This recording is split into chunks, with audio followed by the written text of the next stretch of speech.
fallait arrêter le massacre, quoi. Et donc c'est pour ça que moi j'ai lancé cette pétition sur change.org, 173 000 signatures. Je rappelle quand même qu'au grand débat, il y a le thème fiscalité et finance, ça a recueilli 150 000 contributions, donc on est quand même 20 000 contributions de plus. Et pourtant on ne nous a pas écoutés, ça ne fait pas partie du tout des revendications qui ont été retenues. Donc voilà, après quand on entend le ministre de l'Intérieur faire des fake news sur une pseudo-attaque à la Pitié-Salpêtrière, et puis que d'un autre côté on continue à mutiler les gens dans les rues, à se servir aussi des soignants comme faire valoir d'une politique en fait qui mutile les gens, qui détruit les services publics, les hôpitaux. C'est pour ça qu'on allait manifester à l'hôpital d'Avignon tout à l'heure, c'est pour protester contre la casse de l'hôpital public, parce que c'est ces politiques-là qui cassent l'hôpital public. C'est pas les manifestants qui sont allés se réfugier dans un hôpital pour se protéger des agressions à coups de lacrymogènes, de matraques, de gaz de LBD, de grenades. Voilà, donc, on pense que M. Castaner, il ferait bien d'écouter ça et soit de prendre ses responsabilités, soit d'arrêter l'usage de ces armes en France, parce que c'est juste scandaleux. Et, voilà, on a des gens des groupes qui ont mis en place des actions auprès de l'ONU.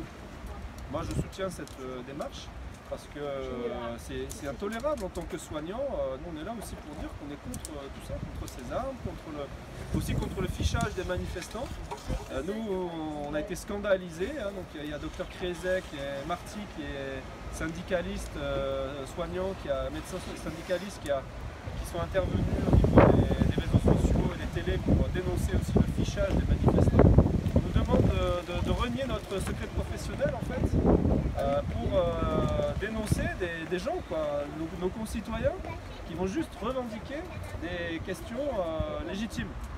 Donc pour nous c'est intolérable en tant que soignant pour tous ces aspects-là. Donc voilà, je suis content d'être avec vous pour témoigner de ça, avec l'équipe de SOS ONU aussi, et de soutenir votre démarche, quoi. Je crois que c'est important. Ben, on va signer là, on va aller la signer. Voilà, si vous voulez signer la pétition, donc c'est sur change.org. C'est la pétition des soignants contre les armes moins létales.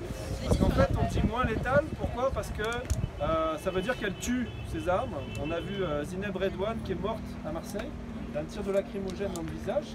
Là, elle est morte dans les suites quand même de ce traumatisme facial.